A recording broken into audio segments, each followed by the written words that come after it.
ସମସ୍ତଙ୍କୁ ଫେର ଥରେ ସ୍ୱାଗତ କରୁଛୁ ଆପଣମାନଙ୍କର ପ୍ରିୟ ୟୁଟ୍ୟୁବ୍ ଚ୍ୟାନେଲ୍ MM କ୍ଲାସ୍ 8 କେ। ତ ଆଜି ପିଲାମାନେ ଆମେ ଦେଖବା ତୁମର ସାହିତ୍ୟ ସୁରଭି ବହିର ପ୍ରଥମ ପଦ୍ୟ ଯେନ୍ଟାକି ରହିଛି ଆସ ଉତ୍କଳୀୟ ସେ ପଦ୍ୟର ଆଲୋଚନା। ତ ସେଟା ଲେଖିଛନ୍ତି କିଏ ପିଲାମାନେ? ବୀରକିଶୋର ଦାସ, ଯାହାକି ଆମେ ଜାତୀୟ କବି ଭାବେ ଜାଣିଛୁ। ବୀରକିଶୋର ଦାସକୁ ଜାତୀୟ କବି ହିସାବେ ଉପାଧି ପ୍ରଦାନ କରାଯାଇଛି। ତ ତାଙ୍କର ପରିଚୟଟା ଟିକେ ଦେଖିନେମା ପଦ୍ୟ ଆଲୋଚନା କରବାର ଆଗରୁ, ପଦ୍ୟର ବିଶ୍ଳେଷଣ କରବାର ଆଗରୁ ତାଙ୍କର ବିଷୟରେ ଟିକେ ଦେଖିନେମା, ଯେନ୍ଟାକି ପଦ୍ୟର ଶେଷକେ ଦେଇଛି ପିଲାମାନେ। ତ ଦେଖ, ସେ ପହିଲା ତ ତାଙ୍କର ପରିଚୟ ହେଲା ଜାତୀୟ କବି ହିସାବେ ଆମେ ତାହାକୁ ଜାଣୁଛୁ। ସେ ଜନ୍ମ ହୋଇଥିଲେ କେତେ 1896 ମସିହା ନଭେମ୍ବର ମାସର 23 ତାରିଖରେ ଜନ୍ମ ହୋଇଥିଲେ। ଜାଗାଟା କେନ୍ଟା ପିଲାମାନେ? ଜଗତସିଂହପୁର ଜିଲ୍ଲା, ଆଉ ସେନ ଗାଁଟା ହଉଛି ପୁନଙ୍ଗ ବୋଲି ଗୋଟେ ଗାଁ। ସେ ଗାଁରେ ଜନ୍ମଗ୍ରହଣ କରିଥିଲେ। ସେ ପୃଥିବୀକି ଆସିଥିଲେ 1896 ମସିହା ନଭେମ୍ବର 23 ତାରିଖ। ସେ ଏକାଧାରରେ ଜଣେ ଦେଶବତ୍ସଳ ବେଲେ କାଣା ପିଲାମାନେ? ଯିଏକି ଦେଶ ପ୍ରତି ସମର୍ପିତ ଥିବା, ଦେଶର ବିକାଶକେ, ଦେଶର ଉନ୍ନତିକେ ସେ ନିଜର ପ୍ରଥମ ଦାୟିତ୍ୱ ହିସାବେ ମାନୁଥିବା, ତାହାକେ ଆମେ ଦେଶବତ୍ସଳ ବୋଲି କହିପାରମା। ତାପରେ ତାହାକୁ କୁହାଯାଇଛି ମାନବବାଦୀ। ମାନବବାଦୀର ଅର୍ଥ ହେଲା ପିଲାମାନେ ଯିଏକି ମଣିଷର ସୁଖ ଦୁଃଖ, ମଣିଷ ପ୍ରତି ଦୟା, ମଣିଷର ଶିକ୍ଷା, ମଣିଷର ସଂସ୍କୃତି ଏସବୁକେ ପ୍ରାଥମିକତା ଦେବା, ତାର ଉପରେ ଲେଖାଲେଖି କରବା, ତାର ଉପରେ କାର୍ଯ୍ୟ କରବା, ତାହାକେ ଆମେ ମାନବବାଦୀ ବୋଲି କହମା। ତାପରେ ତାହାକୁ କୁହାଯାଇଛି ଗାନ୍ଧୀ ଦର୍ଶନବାଦୀ। ଗାନ୍ଧୀଙ୍କର ନାଁ ଯେତେବେଳେ ଆମେ କହୁଛୁ ସେତେବେଳେ ଆମର ମନକେ ପହଲା ଆସି କାଣା? ଅହିଂସା ମନ୍ତ୍ର। ଅହିଂସାର ଧର୍ମକେ ସେ ଗ୍ରହଣ କରିଥିଲେ, ଅର୍ଥାତ୍ ଗାନ୍ଧୀଙ୍କର ଯେନ୍ ଚିନ୍ତାଧାରା ରହିଛି ସେଟାକେ ସେ ମାନୁଥିଲେ, ତାଙ୍କର ଚିନ୍ତାଧାରା ହିସାବେ ସେ ଚଳୁଥିଲେ। ତାପରେ ତାହାକୁ କୁହାଯାଇଛି ଉଗ୍ର ଜାତୀୟବାଦୀ କବି ଥିଲେ, ଅର୍ଥାତ୍ ସେ ଦେଶର ଜାତୀୟତା ପ୍ରତି। ତାପରେ ତାହାକୁ କୁହାଯାଇଛି ପିଲାମାନେ ଉଗ୍ର ଜାତୀୟବାଦୀ କବି। ଉଗ୍ର ଜାତୀୟବାଦୀ ମାନେ ଯେ ନିଜର ଲେଖାରେ, ନିଜର କାର୍ଯ୍ୟରେ ସବୁବେଳେ ଦେଶ ପ୍ରତି ସମର୍ପିତ ହେଲା ଭଳିଆ ରହିବା, ତାହାକେ ଆମେ ଉଗ୍ର ଜାତୀୟବାଦୀ କହମା। ସେ ସମ୍ପୂର୍ଣ୍ଣ ମାତ୍ରାରେ, ଜାତୀୟ କବି ବୀରକିଶୋର ଦାସ ସମ୍ପୂର୍ଣ୍ଣ ମାତ୍ରାରେ ଦେଶ ପ୍ରତି ସମର୍ପିତ ଥିଲେ। ଦେଶର ସ୍ୱାଧୀନତା ହାସଲ କରବାର୍ ଲାଗି, ସେ ସମୟରେ ତ ଦେଶଟା ପରାଧୀନ ଥିଲା ତାଙ୍କର ଜନ୍ମ ସମୟରେ। ତ ଦେଶକେ ସ୍ୱାଧୀନ କରବାର୍ ଲାଗି ଆମର ଦେଶର ଲୋକମାନେ କେନ୍ ପ୍ରକାରେ ସ୍ୱାଧୀନତା ସଂଗ୍ରାମରେ ଯୋଗ ଦେବେ, ତାହାକୁ କେନ୍ ପ୍ରକାରେ ଉତ୍ସାହିତ କରାଯାଇ ପାରବା, କେନ୍ ପ୍ରକାରେ ଦେଶ ପ୍ରତି ସମର୍ପିତ ହେବାର୍ ଲାଗି କୁହାଯାଇ ପାରବା, ସେ ଉପରେ ସେ ଲେଖାଲୁଖି କରୁଥିଲେ। ତ ବୀରକିଶୋରଙ୍କର ଲେଖା ପିଲାମାନେ ବହୁତ ସୁନ୍ଦର ରହିଛି। ଆମେ ପଢ଼ମା ଆସ ଉତ୍କଳୀୟ, ସେଥିରୁ ଆମେ ଜାଣିପାରମା ଯେ ତାଙ୍କର ଲେଖାଟା କେନ୍ ପ୍ରକାର ରହୁଥିଲା। ଏତେ ସୁନ୍ଦର ଭାବରେ ସେ ଲେଖୁଥିଲେ, ଯେନ୍ଥିରେ କି ଆବାଳ ବୃଦ୍ଧ ବନିତା, ଛୋଟରୁ ବଡ଼ ପର୍ଯ୍ୟନ୍ତ ସମସ୍ତେ ସ୍ୱାଧୀନତା ସଂଗ୍ରାମରେ ଝାସ ଦେବାର୍ ଲାଗି ପ୍ରସ୍ତୁତ ହେଇଯାଉଥିଲେ। ଯିଏ ବି ତାଙ୍କର କବିତା ପଢ଼ୁଥିଲା ସେ ସ୍ୱାଧୀନତା ସଂଗ୍ରାମକେ ଯିବାର୍ ଲାଗି ଉତ୍ସାହିତ ହେଇ ପଡ଼ୁଥିଲା। ତ ଦେଖମା ପିଲାମାନେ ତାଙ୍କର ଲେଖା କେତେଟା ରହିଛି, ଯେନ୍ଟାକି ରହିଛି ମୋହନ ବଂଶୀ, ବିଦ୍ରୋହୀ ବୀଣା, ଫୁଲଚନ୍ଦନ, ବୀର ଗୀତିକା, ଏସବୁ ତାଙ୍କର ବହିମାନେ ରହିଛି। ଆଉ ଯେନ୍ ପଢ଼ମା ଆମେ ଆସ ଉତ୍କଳୀୟ, ସେ କବିତାଟା ଆସିଛି ଆମର ବୀର ଗୀତିକା ଯେନ୍ କବିତା ସଂକଳନ ବହିଟା ରହିଛି ସେଥିରୁ ଆସିଛି ପିଲାମାନେ। ଠିକ୍ ଅଛି। ତ କବିଙ୍କର, ଜାତୀୟ କବିଙ୍କର ଗୋଟେ ପଦ୍ୟ, ସୁନ୍ଦର ପଦ୍ୟ ଆମେ ପଢ଼ମା ବର୍ତ୍ତମାନ। ତ ପିଲାମାନେ ଯେନ୍ଟା ତୁମକୁ ଅସୁବିଧା ହେଉଛି ଅର୍ଥ ବୁଝବାର୍ ଲାଗି, ସେଟା ମାନେ ଟିକେ ଟିକେ ଲିଖିଥିଲେ ଯିବ ଖାତାରେ, ଖାତା ଧରିକରି ବସିଥ। ତ କବିତାର ଶୀର୍ଷକ ହେଲା, କବିତାର ନାଁ ହେଲା ଆସ ଉତ୍କଳୀୟ। ଉତ୍କଳ ମାନେ ପିଲାମାନେ କାଣା? ଉତ୍କଳ ମାନେ ଓଡ଼ିଶା। ଓଡ଼ିଶାର ପୂର୍ବ ନାମ ଥିଲା ଉତ୍କଳ। ତ ଏଠାରେ ଉତ୍କଳୀୟ ମାନେ ଓଡ଼ିଶାବାସୀ। ଓଡ଼ିଶାବାସୀଙ୍କୁ ଆହ୍ୱାନ କରାଯାଉଛି, ଆସ କିଛି କଥା ଶୁଣବ ଆସ। ଏଠାରେ ଦେଖ, ଆମେ ଯେତେବେଳେ ପଢ଼ମା ଭିତରକେ ସେତେବେଳେ ଆମେ ଜାନମା ଯେ ପୂର୍ବପୁରୁଷଙ୍କର କିଛି କଥା ଶୁଣାବାର୍ ଲାଗି ଚାହୁଁଛନ୍ ଓଡ଼ିଶାବାସୀକେ କବି ବୀରକିଶୋର ଦାସ। ତ ପିଲାମାନେ ଦେଖମା, ପहला पदटा जेन रही आवृत्ति करवार चेष्टा करब। मोर द्वारा भी नहीं हुए, मुई फिर भी चेष्टा करुचे। ठीक अच्छे। तो पहला पदरे लिखले जातीय कवि बीरकिशोर दास। आस उत्कलीय शुण सर्वे मिली, ए देश जातिर पूर्व कथा, स्मरणे जाहार गरबे तोहर, आपे आपे नई पड़ब मथा। तो यारे कहले देख, हे उत्कलवासी, हे उत्कलीय माने, हे ओडिशावासी, आस समस्ते मिसी करी आस, मुई किछि कथा कहबार ले चाहूचे, से कथारे तुमे सुनबो। क्या कथा कहबार ले चाहूचन? ए देश जातिर पूर्व कथा, अर्थात ए देशर, ए जातिर ଆମର ଭାରତୀୟମାନଙ୍କର ଆମର ଓଡ଼ିଶାବାସୀଙ୍କର ଉତ୍କଳୀୟମାନଙ୍କର ପୂର୍ବ କଥାକେ ଅତୀତର ସେ ବିତି ଯାଇଥିବାର କଥାକେ ମୁଁ କହମି ସେ କଥାକେ ତୁମେ ମିଳିମିଶିକରି ଶୁଣବ ଆସ ବୋଲିକରି ଡାକୁଛନ୍। ତାପରେ କହିଲେ ସ୍ମରଣେ ଯାହାର ଗରବେ ତୋହର ଆପେ ଆପେ ନଈ ପଡ଼ିବ ମଥା। ଯାହାକେ ସ୍ମରଣ କରବାର ଦ୍ୱାରା ସ୍ମରଣର ଅର୍ଥ ମନେ ପକାବାରଟା ହେଲା। ସ୍ମରଣର ଅର୍ଥ ମନେ ପକାଇବା ହେଲା। ଯଦି ନି ଜାଣି ପିଲାମାନେ ତ ଲେଖିଦିଅ ସ୍ମରଣର ଅର୍ଥ ହେଲା ମନେ ପକାଇବା। ତ ଯାହାକେ ସ୍ମରଣ କରବାର ଦ୍ୱାରା ଯାହାକେ ମନେ କରବାର ଦ୍ୱାରା ତୋର ମନଟା ତୋର ମଥାଟା ଗର୍ବରେ ଆପେ ଆପେ ନଈ ପଡ଼ବା। ଦେଖ ନଈ ପଡ଼ବାର ମଥା ଯେତେବେଳେ ନଈ ଯିବା ଅର୍ଥାତ୍ ମୁଡ଼ ତଳ କେତେବେଳେ ହେବା ଯେତେବେଳେ ଆମେ ଗର୍ବ ଅନୁଭବ କର୍ମା କାହାର ପ୍ରତି ସମ୍ମାନ ଦେଖାମା ସେତେବେଳେ ଆମର ମୁଡ଼ଟା ତଲ ହେବା। କିମ୍ବା ଆମେ ଯଦି ଲାଜେ ହେଲା ଆମେ ଯଦି କିଛି ଖରାପ କାମ କଲା ବେଲେ ମୁଡ଼ଟା ତଲ ହେବା। ତ ଏନ କବି କହୁଛନ୍ତି ଯେ ଗର୍ବରେ ମଥା ନଈ ପଡ଼ବା ଅର୍ଥାତ୍ ଆମେ ପୂର୍ବପୁରୁଷଙ୍କର କଥା ଯଦି ଶୁଣମା ତାହେଲେ ତାଙ୍କର ପ୍ରତି ଆମର ମନେ ସମ୍ମାନ ଆସିଯିବା। ତାଙ୍କର କାର୍ଯ୍ୟ ଦ୍ୱାରା ଆମେ ନିଜକେ ଗର୍ବିତ ଅନୁଭବ କରିପାରମା। ତ ସେ କଥାରେ ଆମେ କହିବାର ଲାଗି ଚାହୁଁଛେ ଆସ ବୋଲିକରି ସେ ଆହ୍ୱାନ ଦେଇଛନ୍। ତାପରେ ପରବର୍ତ୍ତୀ ପଦରେ ଲେଖିଲେ କାଣା ଦେଖମା ପିଲାମାନେ ବକ୍ସି ଜଗବନ୍ଧୁ ଚନ୍ଦନ ହଜୁରୀ ଗଲେଣି ଉଭେଇ ଅମର ପଥେ ଯଶ କି ତାଙ୍କର ହେବ କି ମଳିନ ଅମଳିନ ପରା ତାହା ଜଗତେ। ତ ସେ କହିବାର ଲାଗି ଚାହୁଁଛନ୍ ବକ୍ସି ଜଗବନ୍ଧୁଙ୍କର କଥା ଯେ କି ସ୍ୱାଧୀନତା ସଂଗ୍ରାମରେ ନିଜର ଜୀବନକେ ଉତ୍ସର୍ଗୀକୃତ କରିଥିଲେ। ନିଜେ ସେ ସ୍ୱାଧୀନତା ସଂଗ୍ରାମରେ ଯୋଗ ଦେଇକରି ଆମର ସ୍ୱାଧୀନତାକେ ହାସଲ କରବାର୍ ଲାଗି ସେ ସାହାଯ୍ୟ କରିଥିଲେ। ତାଙ୍କର କଥା କହିବାର ଲାଗି ଚାହୁଁଛନ୍। ତାପରେ ଚନ୍ଦନ ହଜୁରୀ ପିଲାମାନେ ବକ୍ସି ଜଗବନ୍ଧୁଙ୍କର କଥା ତ ଆମେ ଶୁଣିଛୁ ଆମେ ପଢ଼ିଛୁ ଜାଣିଛୁ କିନ୍ତୁ ଚନ୍ଦନ ହଜୁରୀ ପିଲାମାନେ ଇ କଥାଟା ଆମେ ପ୍ରାୟ ଲୋକ ନି ଜାନି। ତ ଦେଖ ଚନ୍ଦନ ହଜୁରୀ କହିଲେ ଆମେ କାहे କହମା ଚାଖି ଖୁଣ୍ଟିଆ। ଇ ନାଁଟା ବୋଧେ କିଛି ପିଲା ଶୁଣିଥିବ ଚାଖି ଖୁଣ୍ଟିଆ ହେଲା। ତ ତାହାକୁ ଆମେ ଚନ୍ଦନ ହଜୁରୀ ବୋଲିକରି ଜାନମା। ତ ଚନ୍ଦନ ହଜୁରୀ କିଏ ପିଲାମାନେ ସେ ଜଣେ କବି ସେ ଜଣେ ସମାଜ ସଂସ୍କାରକ ସେ ବି ଜଣେ ସ୍ୱାଧୀନତା ସଂଗ୍ରାମୀ ଯେ କି ରାଣୀ ଲକ୍ଷ୍ମୀବାଈଙ୍କର ସହଯୋଗୀ ହିସାବରେ କାମ କରୁଥିଲେ। ଓଡ଼ିଶାର ବୀର ପୁଅ ସେ ଓଡ଼ିଶା ଉତ୍କଳ ମାଟିର ଆଉ ଓଡ଼ିଶା ମାଟିର ସେ ଜଣେ ବୀର ପୁତ୍ର।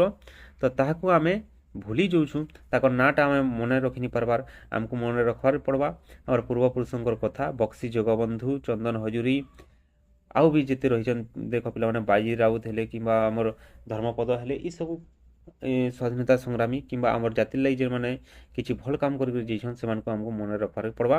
ତ ଚନ୍ଦନ ହଜୁରୀ ନାଁଟା ମନେ ପିଲାମାନେ ଆଜିଠାରୁ ତୁମେ ମନେ ରଖ ହେଲା। ଆମେ ଟିଭିରେ ଆକ୍ଟିଂ କରୁଥିବା ହିରୋମାନଙ୍କୁ ଚିହ୍ନିନି ହୁଏ আর ପ୍ରକୃତ ହିରୋ ଯେନ୍ମାନେ ଥିଲେ ପ୍ରକୃତ ବୀର ଯେନ୍ମାନେ ଥିଲେ ସେମାନଙ୍କର କଥାଟା ଆମକୁ ମନେ ରଖବାରେ ପଡ଼ବା ହେଲା। ଗଲେଣି ଉଭେଇ ଅମର ପଥେ ସେମାନେ ଅମର ପଥର ଯାତ୍ରୀ ଯାଇଛନ୍ ସେମାନେ ଉଭେଇ ଗଲେନ ମରିଗଲେନ ତାଙ୍କର ଶରୀରଟା ବର୍ତ୍ତମାନ ନେନ କିନ୍ତୁ ତାଙ୍କର କାର୍ଯ୍ୟଟା ଆମର ପାଖେ ରହିଛି। ଯଶ କି ତାଙ୍କର ହେବ କି ମଳିନ ଅମଳିନ ପରା ତାହା ଜଗତେ ସେମାନେ ଯେନ୍ ଯଶ ଯେନ୍ ଗୁଣ ଯେନ୍ କାର୍ଯ୍ୟ ଆମକୁ ପ୍ରଦର୍ଶନ କରିକରି ଯାଇଛନ୍ ତାଙ୍କର ସମୟରେ ସେଟା କେବେ ମଳିନ ନି ହୁଏ ସେଟା ଅମଳିନ ହେଇକରି ଆମର ଜଗତରେ ରହିଥିବା ଯେତେ ଦିନ ଯାକ ମାନବ ସମାଜ ଯେତେ ଦିନ ଯାକ ଉତ୍କଳ ମାଟି ରହିଛେ ଯେତେ ଦିନ ଯାକ ଓଡ଼ିଶାବାସୀ ରହିଥିବେ ସେମାନେ ତାହାକେ ନିଶ୍ଚିତ ଭାବେ ମନେ ପକାବେ ତାଙ୍କର କାର୍ଯ୍ୟକେ ହେଲା। ତାପରେ 3 ନମ୍ବର ପଦରେ କବି ବର୍ଣ୍ଣନା କରିଛନ୍ତି ଦେଖ ପାଇକ ମାନଙ୍କର କଥା ସେ ଲେଖିଛନ୍ କାଣା ପାଇକ ପୁଅର ଗାରିମା ଜାଥିଲା ସ୍ୱାଧୀନତା ଜାଗେ ଦେଲା ଆହୁତି ସେ ଜାତି ଦାୟାଦ ଆମେ ତ ସରବେ ବୋଳି ହେବା ଅଙ୍ଗେ ସେହି ବିଭୂତି। ତ ୟାରେ କବି ବୀରକିଶୋର ଦାସ ପାଇକମାନଙ୍କର ବୀରତ୍ୱର ଗାଥାକେ ବର୍ଣ୍ଣନା କରିଛନ୍। ଗାରିମା ବେଲେ ପିଲାମାନେ ଗାରିମାର ଅର୍ଥ ହେଲା ମର୍ଯ୍ୟାଦା ସମ୍ମାନ। ତ କାହାର ମର୍ଯ୍ୟାଦାର କଥା କହିଛନ୍ତି ନ ପାଇକମାନଙ୍କର ପାଇକ ବୀରମାନେ ଇଂରେଜ କବଳରୁ ଆମର ମାତୃଭୂମିକେ ବଞ୍ଚାବାର ଲାଗି ଆମର ସମ୍ମାନ ରକ୍ଷା କରବାର୍ ଲାଗି ସେମାନେ କେତେ ପାଇକ ନିଜର ଜୀବନକେ ଜଳାଞ୍ଜଳି ଦେଇଥିଲେ ଆମର ଦେଶକେ ସ୍ୱାଧୀନ କରବାର୍ ଲାଗି। ତ ସେ ଗାଥାକେ ବର୍ଣ୍ଣନା କରିଛନ୍ କବି ବୀରକିଶୋର ଦାସ ଆମକୁ ସଚେତନ କରବାର୍ ଲାଗି। ତାପରେ କହୁଛନ୍ କାଣା ଦେଖ ସେମାନେ ସ୍ୱାଧୀନତା ଜାଗେର ଅର୍ଥ ପିଲାମାନେ ଜାଗେର ଅର୍ଥ ହେଲା ପାଇଁ ମାନେ ସ୍ୱାଧୀନତା ଜାଗେ ଅର୍ଥ ସ୍ୱାଧୀନତା ପାଇଁ ସେମାନେ ଆହୁତି ପ୍ରଦାନ କରିଥିଲେ ନିଜର ଜୀବନର ଆହୁତି ପ୍ରଦାନ କରିଥିଲେ ସେ ଜିନିଷକେ ସେ କହିବାର୍ ଲାଗି ଚାହିଁଛନ୍ ହେଲା। ଜାଗେ ବେଲେ ପାଇଁ ବା ଲାଗି ସେ ଜାତି ଦାୟାଦ ଆମେ ତ ସରବି ବୋଳି ହେବା ଅଙ୍ଗେ ସେହି ବିଭୂତି। ତ ସେମାନଙ୍କର ଦାୟାଦ ବା ସେମାନଙ୍କର ଉତ୍ତରାଧିକାରୀ ଆମେ ଆଉ କେନ୍ ମାନେ ଆମେ ଇହାଦେ ଯେନ୍ମାନେ ଅଛୁଁ ଆମର ଓଡ଼ିଶାରେ ଯେନ୍ମାନେ ବି ରହୁଛୁଁ ଓଡ଼ିଶାବାସୀ ସେ ପାଇକମାନଙ୍କର ଦାୟାଦ ହଉଁ ପାଇକମାନଙ୍କର ଉତ୍ତରାଧିକାରୀ ହଉଁ। ଦାୟାଦର ଅର୍ଥ ପିଲାମାନେ କାଣା ଦାୟାଦ ବୋଲେ ଉତ୍ତରାଧିକାରୀ। ଉତ୍ତରାଧିକାରୀ ବେଲେ ଆମେ ଇ ହିସାବରେ ବୁଝିମା କି ଆମର ବାପା ଯେନ୍ ରହିଛନ୍ ବାପାଙ୍କର ଉତ୍ତରାଧିକାରୀ ଆମେ ହଉଁ ଅର୍ଥାତ୍ ବାପାଙ୍କର ଦାୟାଦ ଆମେ ହଉଁ। ଆମର ପରେ ଯେନ୍ମାନେ ଆସିବେ ସେମାନେ ଆମର ଦାୟାଦ ହେବେ ବୋଲେ ବଂଶରେ ଯେନ୍ମାନେ ବଂଶକେ ଆଗ୍କେ ଯେନ୍ମାନେ ବଢ଼ାବେ ସେମାନେ ହେଉଛନ୍ ଆମର ଦାୟାଦ।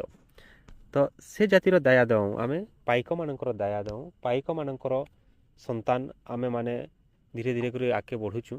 ତ ଆମର ଯେନ୍ ପୂର୍ବପୁରୁଷ ଥିଲେ ଓଡ଼ିଶାରେ ସେମାନେ ସାହସିକତା ପ୍ରଦର୍ଶନ କରିକି ଯାଇଛନ୍ ବୀରତ୍ୱର ଗାଥା ସେମାନେ ଲିଖିକରି ଯାଇଛନ୍। ତ ସେ ବୀରତ୍ୱର ଗାଥାକେ ଆମକୁ ଆଗ୍କେ ବଢ଼ାବାକେ ପଡ଼୍ବା। ଆମେ ଭୀରୁ ହେଇଯାଇଛୁଁ ଧୀରେ ଧୀରେ କରି ଆମର୍ ମନ ଭିତରେ କାପୁରୁଷତା ଆସିଯାଉଛି ଆମେ ବସି ରହୁଛୁ ଆଲସ୍ୟ ଭାବ ପ୍ରକାଶ କରୁଛୁଁ। ତ ସେଟାକେ ଆମକୁ ଦୂର କରବାକେ ପଡ଼୍ବା। ଆମର ପୂର୍ବପୁରୁଷ ଯେନ୍ ପ୍ରକାର ବୀରତ୍ୱ ପ୍ରଦର୍ଶନ କରିଥିଲେ ଯେନ୍ ପ୍ରକାର ସେମାନେ ଶାନ୍ତି ମୈତ୍ରୀ ପ୍ରୀତି ସବୁ ପ୍ରଦର୍ଶନ କରିକରି ଯାଇଛନ୍ ସେ ସବୁକେ ଆମକୁ ପୁଣି ଜାଗ୍ରତ କରବାକେ ପଡ଼୍ବା। ସେ କଥାଟା ବୀରକିଶୋର ଦାସ ଇନ ଆମକୁ ଜଣାବାର୍ ଲାଗି ଚାହୁଁଛନ୍ ପିଲାମାନେ। ତାପରେ କହୁଛନ୍ କାଣା ତୋଷାଳୀ ପ୍ରାନ୍ତ ହରେ ଦିନେ ବହିଥିଲା ସମରେ ବୀରର ରକତ ନଈ ସ୍ୱାଧୀନତା ପାଇଁ ପ୍ରାଣ ଦେଲେ ଯେତେ ପଚାରିଲେ ମାଟି ଜୀବତ କହି। ତ ପିଲାମାନେ ତୋଷାଳୀର ଅର୍ଥ ଦେଖ ତୋଷାଳୀଟା ଗୋଟେ ସହରେ କେନ୍ ସହରେ କଳିଙ୍ଗ ଯେତେବେଳେ ରହିଥିଲା ଆମର ଓଡ଼ିଶାଟା କଳିଙ୍ଗ ହିସାବରେ ଯେତେବେଳେ ଜଣାଯାଉଥିଲା ସେ ସମୟରେ ଏକ ସହର ଥିଲା ଯାହାକି କି ତୋଷାଳୀ ବୋଲିକରି କୁହାଯାଇଥିଲା। ତ ସେଇଟା ଗୋଟେ ମୁଖ୍ୟ ପ୍ରଶାସନିକ କେନ୍ଦ୍ର ଥିଲା ରାଜଧାନୀ ହିସାବରେ ବି କିଛି ସମୟରେ ବ୍ୟବହାର ହେଇଛେ ରାଜଧାନୀ ବି କହିପାର୍ମା ଆମେ। ତ କଳିଙ୍ଗର ସେ ଅଂଶଟା ରହିଥିଲା। ତ ସେହି ଜାଗାରେ ପିଲାମାନେ ତୋଷାଳୀ ଯେନ୍ ରହିଛେ ତୋଷାଳୀ ଜାଗାରେ କାଣା ହେଇଥିଲା ଆମର କଳିଙ୍ଗ ଯୁଦ୍ଧଟା ହେଇଥିଲା। କଳିଙ୍ଗ ଯୁଦ୍ଧ ବେଲେ କାହାକାର ଭିତରେ ହେଇଥିଲା ଅଶୋକ ସମ୍ରାଟ ଆଉ କଳିଙ୍ଗର ଯେ ଶାସକ ଥିଲେ ତାଙ୍କର ଭିତରେ ହେଇଥିଲା ଯେନ୍ ଯୁଦ୍ଧରେ କି ଅଶୋକଙ୍କର ଯେନ୍ ସୈନ୍ୟବାହିନୀ ରହିଛନ୍ ସେମାନେ କଳିଙ୍ଗର ବହୁତ ବୀର ସୈନ୍ୟମାନଙ୍କୁ ମାରି ଦେଇଥିଲେ। କଳିଙ୍ଗ ଯୁଦ୍ଧଟା ଏତେ ଭୀଷଣ ଥିଲା ପିଲାମାନେ ଯେନ୍ଥିରେ କି ରକ୍ତର ନଈ ବହି ହେଇଥିଲା ବୋଲେ ବି ଚଲ୍ବା। ଏତେ ପରିମାଣରେ ସେନ ହତ୍ୟା ହେଇଥିଲା ଏତେ ପରିମାଣରେ ବୀରମାନେ ମରିଥିଲେ ସେ ଯୁଦ୍ଧରେ ଖଣ୍ଡା ତଲୱାରର ଧାରରେ ଏତେ ଲୋକଙ୍କର ଜୀବନ ଯାଇଥିଲା ଯେନ୍ଥିରେ କି ରକ୍ତର ପୁରା ନଈ ବହି ହେଇଥିଲା। ତାର୍ ସାଙ୍ଗେ ଦେଖ ଇନ କୁହାଯାଇଛି ସ୍ୱାଧୀନତା ପାଇଁ ପ୍ରାଣ ଦେଲେ ଯେତେ ପଚାରିଲେ ମାଟି ଜୀବତ କହି। ତ ଇଂରେଜ ଶାସନରେ ଖାଲି ଆମର ଭାରତଟା ପରାଧୀନ ହେଇଥିଲା ଏଇଟା ନେଇ ସେ ପିଲାମାନେ ଦେଖ ଆଗରୁ ବି ଅନେକ ଶାସକ ନିଜର ମାତୃଭୂମିକେ ବଞ୍ଚାବାର୍ ଲାଗି ଜୀବନଟା ତ୍ୟାଗ କରିଛନ୍। ତ ସବୁ ସମୟର କଥାକେ ଆମେ ମନେ ପକାମା ସ୍ୱାଧୀନତା ହାସଲ କରବାର୍ ଲାଗି ନିଜର ରାଜ୍ୟର ହଉ କିମ୍ବା ନିଜର ଦେଶର ହଉ ସ୍ୱାଧୀନତା ହାସଲ କରବାର୍ ଲାଗି କେତେ ଯେ ବୀର କେତେ ରାଜା କେତେ ସୈନ୍ୟ କେତେ ମନ୍ତ୍ରୀ ନିଜର ଜୀବନ ଦେଇଛନ୍ ସେ ସବୁର ସାକ୍ଷୀ ହଉଛେ କିଏ ଆମର ମାଟି ଆମର ମାତୃଭୂମି। ଆମର ମାଟିକେ ଯଦି ଆମେ ପଇରାମା ଯେ ଆମର ଆମର ପୂର୍ବପୁରୁଷଙ୍କର କଥା କହ ବୋଲିକରି ତ ସେ ଗୁଟେ ଗୁଟେ କରି କହିଦେବା ଯେ କିଏ ଆମର ଦେଶ ଲାଗି କାଣା କରିଛି। କାହିଁକିନା ଦେଖ ସେମାନେ ଯେନ୍ ବୀରତ୍ୱର ପ୍ରଦର୍ଶନ କରିଛନ୍ ସେହି ମାଟି ଉପରେ ହିଁ କରିଛନ୍ ନା। ତ ସେ ମାଟିଟା ଗୋଟେ ସାକ୍ଷୀ ହିସାବରେ ବର୍ଣ୍ଣନା କରାହେଇଛି ମାଟିକେ କାହାର ଦ୍ୱାରା ବୀରକିଶୋରଙ୍କ ଦ୍ୱାରା। ତ ବୀରକିଶୋର ସାଧାରଣ ଲେଖକ ନି ଥାଏ ପିଲାମାନେ ଦେଖ ଆମେ ଏଇ ପାଠରେ ପଢ଼ବାର୍ ଦ୍ୱାରା ଆମେ ଜାଣିପାରୁଛୁ ଯେ ତାଙ୍କର ଲେଖାଟା କେତେ ସରଳ ରହିଛି ସରଳ ଭାଷାରେ ସେ ଲେଖିଛନ୍ କିନ୍ତୁ ସେ ଭିତରେ ମର୍ମ ସେ ଭିତରେ ଯେନ୍ ସାଂସଟା ରହିଛି ସେଟା ବହୁତ ଗୁରୁତ୍ୱପୂର୍ଣ୍ଣ ଏ। ତ ସେ ଜିନିଷକେ ଆମକୁ ବୁଝବାରେ ପଡ଼ବା। ତ ସ୍ୱାଧୀନତା ଲାଗି ଯେତେ ବୀର ନିଜର ଜୀବନ ଦେଇଛନ୍ ସେଟା କିଏ କହେବା ଆମର ମାଟି ଯଦି ଆମେ ମାଟିକେ ଯଦି ପଇରାମା ସେ ମାଟି ସବୁ କହିଯିବା ବୋଲିକରି କହୁଛନ୍ କିଏ ବୀରକିଶୋର ଦାସ। ତାପରେ ଦେଖ ପରବର୍ତ୍ତୀ ପଦରେ ଲିଖିଲେ ଶାନ୍ତି ମୈତ୍ରୀ ପ୍ରୀତି ପୁତ ବାଣିଜ୍ୟ ସ୍ଫୁରୁଥିଲା ପ୍ରତି ଅନ୍ତର ଭରି ଅହିଂସା ମନ୍ତ୍ରରେ ଦେଲା ଯେଉଁ ଦୀକ୍ଷା କାହିଁ କେଉଁ ଦେଶ ହେବ ତା ସରି। ତ ଦେଖ ଅହିଂସା ମନ୍ତ୍ରର ଯେନ୍ ବାର୍ତ୍ତାଟା ଦେଇଛନ୍ ଇ ଜାଗାରେ ଆମେ କାହାକେ ମନେ ପକାମା ସ୍ୱାଧୀନତା ସଂଗ୍ରାମରେ ଯେନ୍ ଗାନ୍ଧୀଙ୍କର ନୀତିଟା ଥିଲା ସେଟାକେ ଆମେ ମନେ ପକାମା। ତ ପହଲା କିନ୍ତୁ ଆମେ ଦେଖମା ଶାନ୍ତି ମୈତ୍ରୀ ପ୍ରୀତି ପୂତ ବାଣୀ ଜହିଁ। ତ ଦେଖ ଶାନ୍ତି ବେଲେ ତ ବୁଝୁଛୁ, ମୈତ୍ରୀ ବେଲେ ମିତ୍ରତା, ପ୍ରୀତି ବେଲେ ଯେନ୍ ଭଲ ପାଇବା ଆମର ଭିତରେ ରହିଛି ଭାଇ ଭଉଣୀ ହିସାବରେ। ଆମର ଓଡ଼ିଶାରେ ଅନେକ ପ୍ରକାର ଜାତି ରହିଛୁ, କିନ୍ତୁ ସେମାନଙ୍କ ଭିତରେ ଯେନ୍ ଏକତା ରହିଛି ସେଟାକେ ଆମେ ଆମର ପ୍ରୀତି ବୋଲିକରି କହିପାରମା। ପ୍ରୀତି ପୂତ ବାଣୀ, ପୂତର ଅର୍ଥ ପବିତ୍ର, ପୂତ ମାନେ କାଣା ପିଲାମାନେ ପବିତ୍ର, ପୂତବାଣୀ ଅର୍ଥାତ୍ ପବିତ୍ର ଗାଥା। ଆମର ପ୍ରତି ଅନ୍ତରରେ ପ୍ରତି ବ୍ୟକ୍ତିର ହୃଦୟରେ ଶାନ୍ତି ମୈତ୍ରୀ ପ୍ରୀତିର ପବିତ୍ର ଗାଥାଟା ରହିଛି। ଆମେ ବିଶୃଙ୍ଖଳା ସୃଷ୍ଟି ନି କରୁ ହେଲା। ତ ଆମର ଉତ୍କଳବାସୀଙ୍କର ପ୍ରତ୍ୟେକଙ୍କର ହୃଦୟରେ କାଣ ସ୍ଫୁରଣ ହେଉଛି? ଶାନ୍ତି ମୈତ୍ରୀ ପ୍ରୀତିର ପୂତବାଣୀ ସ୍ଫୁରଣ ହେଉଥିଲା। ଆଉ ଆମକୁ ବି ସେଟା ସ୍ଫୁରଣ କରବାକେ ପଡ଼ବା। ଅହିଂସା ମନ୍ତ୍ରରେ ଦେଲା ଯେଉଁ ଦୀକ୍ଷା, କାହିଁ କେଉଁ ଦେଶ ହେବ ତା ସରି। ଆଉ ସ୍ୱାଧୀନତା ହାସଲ ସମୟରେ ଗାନ୍ଧୀଙ୍କର ଅହିଂସା ମନ୍ତ୍ରକେ ସାରା ଦୁନିଆ ଜାଣିଛି। ତ ସେ ଅହିଂସା ମନ୍ତ୍ରର ଯେନ୍ ଦୀକ୍ଷାଟା ଦେଇଛି ସେତାର ସାଙ୍ଗେ କୌଣସି ଦେଶ କେଭେ ସମକକ୍ଷ ହେଇନିପାରେ, କିଏ ତାର ସରି ହେଇନିପାରନ୍। ଏ କଥାଟା କହିଲେ ତାପରେ ପରବର୍ତ୍ତୀ ପଦରେ ସେ ଲେଖିଲେ, ଜାତି ପାଇଁ ଦିନେ ବାଳୁତ ଧରମା, ଝାସି ଥିଲା ପ୍ରାଣ ସାଗର ଜଳେ, ଲିଭିବ କି ତାହାର ଅଲିଭା କାହାଣୀ, ଥିବା ଯାଏ ନର ଧରଣୀ ତଳେ। ତ ୟାରେ କବି ମନେ ପକାଇ ଦେଉଛନ୍ କାହାର କଥା? 12 ବର୍ଷର ବାଳକ ଧର୍ମପଦଙ୍କର କଥା। ଧର୍ମପଦ କାଣା କରିଥିଲେ ପିଲାମାନେ? କୋଣାର୍କ ମନ୍ଦିରର ମୁଣ୍ଡି ମାରିଥିଲେ। କୋଣାର୍କ ଯେନ୍ଟାକି ବିଶ୍ୱ ପ୍ରସିଦ୍ଧ ମନ୍ଦିର, ସେଟାକେ ବନାବାର୍ ଲାଗି ଆଦେଶ ଦେଇଥିଲେ କିଏ? ଲାଙ୍ଗୁଳା ନରସିଂହ ଦେବ। ତ ସେ ଯେତେବେଲେ 1200 କାରିଗରଙ୍କର ଦ୍ୱାରା ସେ କାମଟା କରାଉଥିଲେ, ତ ସେଥିରେ ମୁଖ୍ୟ କାରିଗର ଥିଲେ କିଏ? ବିଶୁ ମହାରଣା। ବିଶୁ ମହାରଣାଙ୍କର ପୁଅ ହେଉଛନ୍ କିଏ? ଧର୍ମପଦ। ତ ସବୁ କାମଟା ସରିଯାଇଥିଲା କୋଣାର୍କ ମନ୍ଦିରର, କିନ୍ତୁ ଯେନ୍ ଦଧିନଉତି ବା ଉପର ଯେନ୍ ଅଂଶଟା ରହିଛି ମୁଣ୍ଡି ଯେନ୍ଟାକି କହୁଛୁଁ, ସେ କାମଟା ସମାପନ ନି ହେଇପାରୁଥାଇ, ସମାପ୍ତ କରିନି ପାରୁଥାଇ। ସେଥିରେ ମାପରେ କିଛି ଭୁଲ ଚୁକ ରହିଯାଉଥିଲା। ତ ସେ କାମଟା କରବାର୍ ଲାଗି ଆସିଲେ କିଏ? ଧର୍ମପଦ। ଯେତେବେଳେ ବିଶୁ ମହାରଣା ଘରୁ ଯାଇଥିଲେ କାମ କରବାର୍ ଲାଗି, ମନ୍ଦିର ତିଆରି କରବାର୍ ଲାଗି, ସେ ସମୟରେ ଧର୍ମପଦ ଜନ୍ମ ନେଇ ହେଇଥାଏ। ତ ଧର୍ମପଦ ଜନ୍ମ ହେଇକରି 12 ବର୍ଷ ବିତି ଯାଇଥିଲା, କିନ୍ତୁ ସେ ତାକର ବାପାକେ ନି ଦେଖିଥାଏ। ତ ସେ ଗଲେ କେନିକେ? କୋଣାର୍କ ମନ୍ଦିରକେ। କୋଣାର୍କ ମନ୍ଦିରକେ ଯାଇଥିଲେ ପିଲାମାନେ, ଆଉ ସେ ୟାରେ ବାପାକେ ଭେଟିଥିଲେ। ଆଉ ସେନୁ ତାକର ହାଲଚାଲ ବୁଝିକରି ସେ ଅସୁବିଧା କଥାଟା ବୁଝିଥିଲେ, ଯେନ୍ଟାକି କୋଣାର୍କ ମନ୍ଦିର ମୁଣ୍ଡିଟା ମରାଯାଇ ନି ପାରୁଥାଇ ହେଲା। ଚିତ୍ର ବି ଦେଇଛେ ଦେଖ ପିଲାମାନେ। ତ ଇ ଯେନ୍ ଅଂଶଟା ରହିଛି ଏଇଟା ମୁଣ୍ଡି କୁହାଯାଏସି। ତ ସେଟା ସେ କାମଟା ସେ ନିଜେ ଯେ ବହି ବୁହା ପଢ଼ିଥିଲେ, ନିଜର ବାପାଙ୍କର ଯେନ୍ ଗୁଣଟା ତାକର ନିକେ ଆସିଥିଲା, ତ ସେଟା ପ୍ରୟୋଗ କରିକରି ସେ ମୁଣ୍ଡିଟା ମାରିଥିଲେ। ଆଉ ସେନୁ ସେ ଜାଣବାର୍ ଲାଗି ପାଇଲେ ଯେ ଯଦି ଇ ଜିନିଷଟା ରାଜା ଜାଣିଲେ ସେ କାଣା କରିବେ? ସମକୁ ତାର ମୃତ୍ୟୁଦଣ୍ଡ ଦେଇଦେବେ। ତ ସେଥିଲାଗି କାଣା କରିଥିଲେ? ଧର୍ମପଦଟା ମନ୍ଦିରର ଉପରୁ ସିଧା ସମୁଦ୍ରର ଜଳକେ ଲମ୍ଫ ପ୍ରଦାନ କରିଥିଲେ, ଆଉ ସେନ ନିଜର ଜୀବନକେ ଜାଲି ଦେଇଥିଲେ ବେଲେ ବୁଡ଼ି ଯାଇଥିଲେ ନି। ତ ସେ କାହାର ଲାଗି ବଳିଦାନ ଦେଇଥିଲେ? କାହାର ଲାଗି? ନିଜର ଜାତିର ଲୋକମାନଙ୍କର ଲାଗି ହେଲା। ତ ସେଇ ଯେନ୍ ଅଲିଭା କାହାଣୀ ରହିଛି, ସେ ଧର୍ମପଦର କାହାଣୀଟା କେଭେ ମରବାକେ କେଭେ ନି ଲିଭେ, କେଭେ ନି ସରେ, କେଭେ ନି ମରେ। ସେ କାହାଣୀଟା ସେଟା ଅମର ହେଇକରି ରହିଥିବା। କେତେ ଦିନ ଯାକ ଅମର ହେଇକରି ରହିଥିବା? ଯେତେ ଦିନ ଯାକ ମଣିଷ ସମାଜ ଧରଣୀ ତଲେ ରହିଥିବା, ଧରଣୀ ଅର୍ଥାତ୍ ପୃଥିବୀରେ ରହିଥିବା ନର ମାନେ ମଣିଷ ଯେତେ ଦିନ ଯାକ ପୃଥିବୀ ତଳେ ରହିଥିବା, ସେତେ ଦିନ ଯାକ ସେ ଧର୍ମପଦର କାହାଣୀଟା ଆମେ ଶୁଣଉଥୁମା। ଆଉ ଆଗ୍କେ ସେ ଅମର ହେଇ ତାର ବୀରତ୍ୱର ଗାଥାଟା, ତାର ତ୍ୟାଗର ଗାଥାଟା ମଣିଷରୁ ଗୋଟେ ପିଢ଼ିରୁ ଆଉ ଗୋଟେ ପିଢ଼ିକେ ପହଞ୍ଚୁଥିବା ହେଲା। ତାପରେ ବର୍ଣ୍ଣନା କଲେ ସେ ଗୋପବନ୍ଧୁଙ୍କର କଥା। ତ୍ୟାଗ ଆଦର ହସ ଜାତିର ମହତ୍ୱ, ଦେଶ ପାଇଁ ଦେଲା ନିଜକୁ ବଳି, ଦରିଦ୍ର ଜନର ବନ୍ଧୁ ଗୋପବନ୍ଧୁ, ସେ ପୁଅ ମହିମା ହେବ କି କଳି। ପିଲାମାନେ ଗୋପବନ୍ଧୁଙ୍କର ଭଳିଆ ଦେଶ ଭକ୍ତ, ସମାଜସେବୀ, ତ୍ୟାଗୀ ମଣିଷ ଆଉ ଇ ଦୁନିଆରେ ପ୍ରାୟତଃ ଜନମ ନି ହନ୍। ସେ ଯେନ୍ ତ୍ୟାଗ ଯେନ୍ ସମର୍ପିତ ଗୁଣ ତାକର୍ ନଥିଲା, ସମର୍ପଣ ଭାବ ଯେନ୍ ଥିଲା ଦେଶ ପ୍ରତି ସମାଜ ପ୍ରତି, ସେଟା ଅନ୍ୟ କାହାରିର୍ ପାଖେ ନିଥେଇ, ସେତେବେଲେ ବି ନିଥେଇ, ଇହାଦେ ବି ନେଇନ, ଆଉ ଭବିଷ୍ୟତରେ ବି ସେ ପ୍ରକାର ବ୍ୟକ୍ତି ନି ଆସନ୍ନ।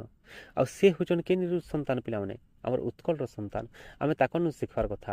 ଆମେ ଇହାଦେ କାଣା ହେଉଛୁ, ଲୋଭୀ ହେଇଯାଉଛୁ, ସ୍ୱାର୍ଥୀ ହେଇଯାଉଛୁ। ତାକର ଭଳିଆ ତ୍ୟାଗ କରବାର ଗୁଣଟା ଆମର୍ନ ନେଇନ। ତାଙ୍କର ଉତ୍ତରାଧିକାରୀ ହିସାବରେ, ମାନେ ଆଗରୁ ଆମେ ପାଇକମାନଙ୍କର ଦାୟାଦମ ବୋଲିକରି ପଢ଼ିଥିଲା, ସେହି ଗୋପବନ୍ଧୁଙ୍କର ଦାୟାଦ ବି ଆମେ ଆଉ ତାଙ୍କର ଉତ୍ତରାଧିକାରୀ ହିସାବରେ ଆମର ବି କର୍ତ୍ତବ୍ୟ ରହିଛି ତାକର ଭଳିଆ ମହାନ କାମ କରବାର୍ ଲାଗି, ତାକର ଭଳିଆ ଆଦର୍ଶଯୁକ୍ତ କାମ କରବାର୍ ଲାଗି, ଆଉ ଆମର୍ ଜୀବନକେ ବି ସାର୍ଥକ କରବାର୍ ଲାଗି। ତ ଦେଖ ପିଲାମାନେ, ସେ କାଣା କରୁଥିଲେ, ତ୍ୟାଗର ପ୍ରଦର୍ଶନ କରିଥିଲେ, ଆଦର୍ଶ ବ୍ୟକ୍ତି ଥିଲେ, ଜାତିର ମହତ୍ଵକେ ସେ ଧ୍ୟାନ ଦେଉଥିଲେ, ଦେଶ ଲାଗି ସେ ନିଜର ଜୀବନକେ ବଳି ଦେଇଥିଲେ। ଦରିଦ୍ର ଜନର ସେ ବନ୍ଧୁ ଥିଲେ। କିଏ? ଗୋପବନ୍ଧୁ। ଗୋପବନ୍ଧୁ ହଉଛନ୍ ଦରିଦ୍ର ଜଣଙ୍କର ବନ୍ଧୁ। ତାକର ନାଁ ଯେନ୍ତା, ତାକର କାମ ବି ସେନ୍ତା। ଗୋପବନ୍ଧୁ, ଗୋପବନ୍ଧୁ ବେଲେ କାହାକେ କୁହାଯାଏସି ପିଲାମାନେ? କୃଷ୍ଣଙ୍କୁ କୁହାଯାଏସି। ତ ସେ ଯେନ୍ ନାଁଟା ପାଇଥିଲେ, ତାର ସେ ନାଁକେ ସାର୍ଥକ କରିଥିଲେ। ଆମର୍ ନାଁ ଯେନ୍ଟା ମାନେ ରହିଛି ପିଲାମାନେ, ଆମର୍ ନାଁକେ ବି ଆମେ ସାର୍ଥକ କରବାର୍ କଥା। ଠିକ୍ ଅଛି ପିଲାମାନେ, ପାଠଶାଠ ପଢ଼ିଲେ ତ ସବୁ ସାର୍ଥକ ହେବା, ପାଠଶାଠ ପଢ଼। ତ ତାଙ୍କର ସେ ପୁଅର ମହିମା, ସେ ଓଡ଼ିଶାର ସେ ବୀରପୁତ୍ର, ସେ ତ୍ୟାଗୀ ପୁତ୍ରଙ୍କର ମହିମା ସାଙ୍ଗେ କିଏ ବି ସମକକ୍ଷ ହେଇନି ପାରନ୍। କଳି ମହିମା ହେବ କି କଳି, ତ ଏତାର ଅର୍ଥ, କଳିର ଅର୍ଥ କାଣା ପିଲାମାନେ? କଳନା କରିବା। କଳିର ଅର୍ଥ କଳନା। ତ ତା କଳନା ବେଲେ ହିସାବ କରବାର୍ଟା ପିଲାମାନେ। ତାଙ୍କର ତ୍ୟାଗର ହିସାବ କିତାବ ଆମେ କରିପାରମା କେ? ସେ ଯେନ୍ ତ୍ୟାଗଟା କରିଛନ୍ ଆମର ଓଡ଼ିଶା ଲାଗି, ଓଡ଼ିଶାର ମାନ ସମ୍ମାନ ମର୍ଯ୍ୟାଦାର ଗୋଟେ ମର୍ଯ୍ୟାଦାର ଜଣେ ବ୍ୟକ୍ତି ଅନ୍ କିଏ? ଗୋପବନ୍ଧୁ ଦାସ। ତ ତାକର ହିସାବ କିତାବ କିଛି ନେନ, ତାକର ମହିମାର, ତାକର ଗୁଣ ଗାରିମା, ତାକର ଯେନ୍ ମର୍ଯ୍ୟାଦା ସମ୍ମାନ ରହିଛି, ତାର କୌଣସି କଳନା କରିନି ହୁଏ। ଠିକ୍ ଅଛି। ତାପରେ ଲିଖିଲେ କବି, ବାଜି ରାଉତର ନାଁ ଲୁଚି ନାହିଁ, ମୁକତ ପଥର ସୈନିକ ସେହି, ତରପଣ କର ସେ ନାମ ଉଚ୍ଚାରି, ସ୍ୱାଧୀନ ସଂଗ୍ରାମ ପୁରାଣ ଫେଇ। ତ এই ପଦରେ ବର୍ଣ୍ଣନା କରିଛନ୍ତି କବି ବୀରକିଶୋର ଦାସ। କାହାର କଥା? ବାଜି ରାଉତ, ବୀର ବାଜି ରାଉତ, 12 ବର୍ଷର ବାଳକ। ତାର ନାଁଟା ଏପର୍ଯ୍ୟନ୍ତ ନିଲୁଚି କି ଆଗକେ ବି ତାର ନାଁଟା ଲୁଚିନି ଯେ ସେ ବି ଆମର୍ ଦେଶ ଲାଗି, ଆମର ସ୍ୱାଧୀନତା ସଂଗ୍ରାମର ଜଣେ ବୀର। ସେ ସ୍ୱାଧୀନତା ସଂଗ୍ରାମରେ ଯୁଦ୍ଧ ତ ନି କରି ପିଲାମାନେ, ଖଣ୍ଡା ଧରିକରି, ତଲୱାର ଧରିକରି ଯୁଦ୍ଧ ନି କରି, କିନ୍ତୁ ସେ ଯେନ୍ କାମଟା କରି ଯାଇଛନ୍, ସେଟା ଲକ୍ଷ ଲକ୍ଷ ଲୋକଙ୍କର ମନେ ପ୍ରେରଣା ଦେଇଥିଲା ଯୁଦ୍ଧରେ ସାମିଲ ହେବାର୍ ଲାଗି। ଜଣେ 12 ବର୍ଷର ବାଳକ ଯଦି ଏଡ଼େ ବଡ଼ କାମ କରିପାରୁଛେ, ତ ଆମେ କାହିଁଲେ ଯାଇନି ପାର୍ମା ବୋଲିକରି ଅନେକ ଲୋକ ସ୍ୱାଧୀନତା ସଂଗ୍ରାମରେ ବାଜି ରାଉତର ମୃତ୍ୟୁ ପରେ ଯୋଗ ଦେଇଥିଲେ। ତ ସେ କଥାଟା କିଛି ଚୁମ୍ବକ ଟିକେ ଅଳ୍ପ ଅଳ୍ପ କହମା ପିଲାମାନେ, ଶୁଣ ସେ କଥାଟା। ତ କାଣା ହେଇଥିଲା, ଇଂରେଜମାନେ ନଈ ପାର ହେବାର୍ ଲାଗି ବାଜି ରାଉତକେ ଡାକିଥିଲେ। ନଈ ପାରି ହେଇକରି ଗାଁକେ ପ୍ରବେଶ କରବାର୍ ଲାଗି, ଆଉ ସେନ ଅତ୍ୟାଚାର, ଲୁଣ୍ଠନ ଏସବୁ କାମ କରବାର୍ ଲାଗି ସେମାନେ ଡାକୁଥିଲେ। ତ ସେ ସମୟରେ ବାଜି ରାଉତ ସେ ନାଁ ମାନେ ଡଙ୍ଗାର ଦାୟିତ୍ୱରେ ରହିଥିଲେ ରାତିରେ। ତ ସେଟା ସକାଳର ସମୟର କଥା ହେ, ଯେତେବେଳେ ସୂର୍ଯ୍ୟ ଉଦୟ ହେଉଛି ସେ ସମୟର କଥା। ତ ଡାକିଥିଲେ କାହାକେ? ବାଜି ରାଉତକେ ଡଙ୍ଗା ଆଣବାର୍ ଲାଗି। ତ ବାଜି ରାଉତ କିନ୍ତୁ ମନା କରିଦେଇଥିଲେ ଯେ ତୁମେ ଅତ୍ୟାଚାରୀ, ତୁମେ ଦୁରାଚାରୀ, ତୁମେ ଖରାପ ବ୍ୟକ୍ତିମାନେ, ମୁଇଁ ତୁମର ନିକେ ଡଙ୍ଗା ନି ନିଏ। ତୁମେ ଯଦି ଆସିଲ, ମୁଇଁ ତୁମକୁ ଡଙ୍ଗା ଥିନା ଆନମି, ତୁମେ ଫେର ଆମର ଭାଇ ଭଉଣୀ ଉପରେ ଅତ୍ୟାଚାର କରବ, ତ ମୁଇଁ ନେଇନି ପାରେ ବୋଲିକରି ସେ ରୋକଠୋକ ମନା କରିଦେଇଥିଲେ। ଆଉ ସାହସିକତାର ପ୍ରଦର୍ଶନ କରିଥିଲେ ପିଲାମାନେ। ଅଲଗା ପିଲା ତାହାକେ ତ ଇଂରେଜମାନେ ତ ଲୋଭ ଦେଖାଉଥିଲେ ପହଲା, ତାପରେ ସେମାନେ ଅସ୍ତ୍ରଶସ୍ତ୍ର ଦେଖାଉଥିଲେ, ତ ସବୁ ଅନେକ ପ୍ରକାର ତାହାକେ ପ୍ରଲୋଭନ ଦେଖାଇଥିବେ ବି ସେ ସମୟରେ, ତାହାକେ ଡରାଇଥିବେ ବି, କିନ୍ତୁ ତାଙ୍କର କଥାରେ କୌଣସି ପ୍ରକାର ସେ ନି ଆସି, ତାଙ୍କର ପ୍ରଲୋଭନରେ ନି ଆସି, କି ତାଙ୍କର ଭୟଭୀତ କରାବାର ପ୍ରକ୍ରିୟାରେ ବି ସେ ନି ଆସି।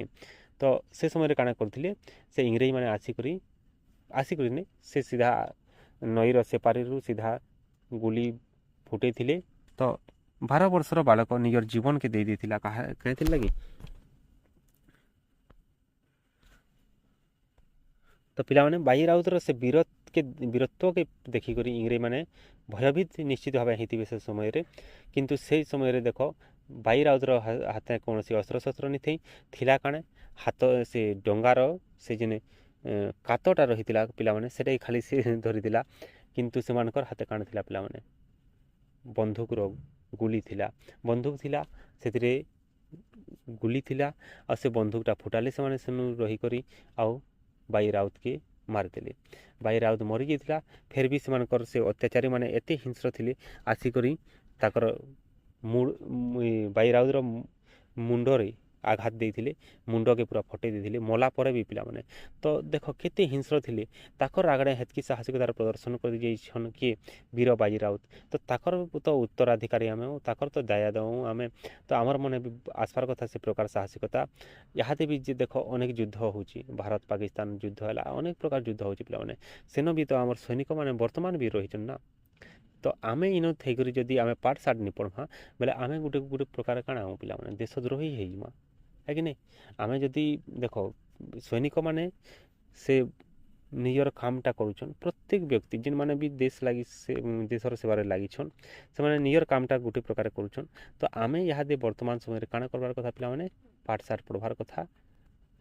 ତ କବି କହୁଛନ୍ ପିଲାମାନେ ଦେଖ, ବାଜି ରାଉତର ନାଁଟା ନିଲୁଛି, ସେ ମୁକତ ପଥର, ମୁକ୍ତି ପଥର ଗୋଟେ ସୈନିକ ସାଙ୍ଗେ ସମାନ। ସେ ଖଣ୍ଡାରେ ଯୁଦ୍ଧ ନି କରିଥିଲେ ବି ସେ ଡଙ୍ଗା ନେଇକରି ଯେନ୍ ସାହସିକତାଟା ପ୍ରଦର୍ଶନ କରିଛନ୍, ସେଥିର କୌଣସି ତୁଳନା ନେଇନ। ତରପଣ କର ସେନାମ ଉଚ୍ଚାରି, ସ୍ୱାଧୀନ ସଂଗ୍ରାମ ପୁରାଣ ଫେଇ। ପୁରାଣ ଫେଇର ଅର୍ଥ ପିଲାମାନେ ଦେଖ, ପୁରାଣ ଫେଇ ବେଲେ ଆମେ ଯଦି କାହାର ଉଧାରେ ଲାଗିଛୁ ବେଲେ ସେଟାକି ଯଦି ସୁଝିଲା ଆମେ ବେଲେ ସେଟାକି ପୁରାଣ ଫେଇ ବୋଲିକରି କୁହାଯାଏସି। ପୁରୁଣା ସାହିତ୍ୟ ଭାଷାର ସେଟା ପ୍ରୟୋଗ କରାହେଇଛି ପିଲାମାନେ। ତ ବର୍ତ୍ତମାନ ତ ଆମେ ପୁରାଣ ଫେଇର ବ୍ୟବହାର ସେତ୍କି ନି କରବାର୍। ତ ପୁରାଣ ଫେଇର ଅର୍ଥ ହେଲା ସେଟା। ତ ଇନ କବି କହିବାର୍ ଲାଗି ଚାହୁଁଛନ୍ ଯେ ସେ ନାଁ ମାନଙ୍କୁ ତର୍ପଣ କର। ତର୍ପଣ ବେଲେ ପୂଜା ଅର୍ଚ୍ଚନା କରବାରଟା। ସେ ନାଁ ମାନଙ୍କୁ ଆମେ ପୂଜା ଅର୍ଚ୍ଚନା ପୂଜା କରବାର୍ କଥା। ସେ ନାଁକେ ଆମେ ସୁର କରବାର୍ କଥା। ଆମେ ସୁର କରୁଛୁ କାହାକେ ପିଲାମାନେ? ଟିଭିରେ ଯେନ୍ ହିରୋ ହିରୋଇନ୍ ଦେଖୁଛୁ ସେଟାକେ ତ ଆମେ ପୂଜା କରୁଛୁ ନା? ନାଇଁ, ଆମେ କାହାକେ ପୂଜା କରବାର୍ କଥା? ଯେନ୍ମାନେ ଆମକୁ ଏତେ ଦୂର ଯାକ ପହଞ୍ଚେଇଛନ୍, ଯେନ୍ମାନେ ଆମକୁ ମୁକ୍ତି କରିଛନ୍ ବିଦେଶୀମାନଙ୍କନୁ, ସେମାନଙ୍କୁ ଆମେ ସୁର କରବାର୍ କଥା। ତାକର ନାଁକେ ଉଚ୍ଚାରଣ କରବାର୍ କଥା। ଆମର ମୁଖରେ ସବୁବେଳେ ଆମର ପୂର୍ବପୁରୁଷଙ୍କର କଥା, ତାର୍ ସାଙ୍ଗେ ଭଗବାନଙ୍କର କଥା, ଏଇଟା ହିଁ ରହବାର୍ କଥା। ଆମେ ବାକି ଯେତେ ଲୋକର କଥା ପ୍ରଶଂସା ଗୁଣଗାନ କର୍ମା ସବୁ କିଛି ବେକାର ଏ ପିଲାମାନେ। ତ ସେ ସ୍ୱାଧୀନ ସଂଗ୍ରାମରେ ଯେନ୍ମାନେ ବି ନିଜର ଜୀବନକେ ଜଳାଞ୍ଜଳି ଦେଇଛନ୍, ସେମାନଙ୍କର ସମ୍ମାନ ଲାଗି, ସେମାନଙ୍କର ମର୍ଯ୍ୟାଦା ଲାଗି ଆମେ କାମ କରବାର୍ କଥା।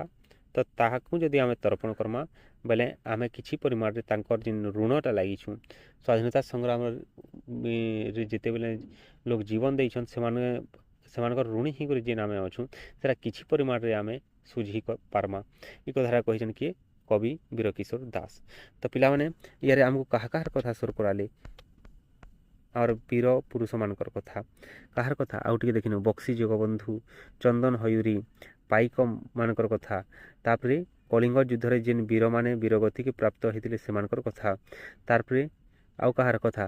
ଅହିଂସା ମନ୍ତ୍ର ଦେଇଥିବା ଗାନ୍ଧୀଙ୍କର କଥା। ଗାନ୍ଧୀଙ୍କର ସେ ବର୍ଣ୍ଣନା ଇନ ନି କରି, କିନ୍ତୁ ଅହିଂସା ମନ୍ତ୍ର କିଏ ଦେଇଥିଲେ? ଗାନ୍ଧୀଜୀ ଦେଇଥିଲେ। ତାଙ୍କର କଥା, ଧର୍ମପଦର କଥା, ତାପରେ ଗୋପବନ୍ଧୁଙ୍କର କଥା, ବାଇ ରାଉତର କଥା, ମହାନ ବୀରମାନଙ୍କର କଥା ସେ ଆମକୁ କରି ଶୁଣେଇଛନ୍। ସେଥିର୍ଲାଗି ତ ସେ ଆହ୍ୱାନ ଦେଇଛନ୍ ଆମକୁ, ଆସ ଉତ୍କଳୀୟ ବୋଲିକରି। ଆଉ ସେ ଉତ୍କଳବାସୀଙ୍କୁ କିଛି ମର୍ମର ବାର୍ତ୍ତା ଦେଇଛନ୍। ସେ ମର୍ମର ବାର୍ତ୍ତାକେ ଆମେ ନିଜର ହୃଦୟର ଭିତରେ ଗ୍ରହଣ କରବାର୍ କଥା, ଆଉ ସେ ହିସାବେ ଆମେ କାମଟା କରବାର୍ କଥା। ତ ପିଲାମାନେ ସେ ହିସାବେ କାମ କର୍ମା। ଠିକ୍ ଅଛି? ଆମର ଜାତିକେ, ଆମର ଦେଶକେ, ଆମର ରାଜ୍ୟକେ ଆଗକେ ନେମା, ନିଜେ ବି ଆଗକେ ବଢ଼ମା, ନିଜର ମା ବାପାର ନାଁ ରଖ୍ମା, ପାଠ ପଢ଼ମା। ଠିକ୍ ଅଛି ପିଲାମାନେ, ଧନ୍ୟବାଦ। ଭିଡ଼ିଓଟା ଯଦି ଭଲ ଲାଗିଲା ବୋଲେ ନିଶ୍ଚିତ ଭାବେ କମେଣ୍ଟ ମାଧ୍ୟମରେ ଜଣାବ। ଠିକ୍ ଅଛି?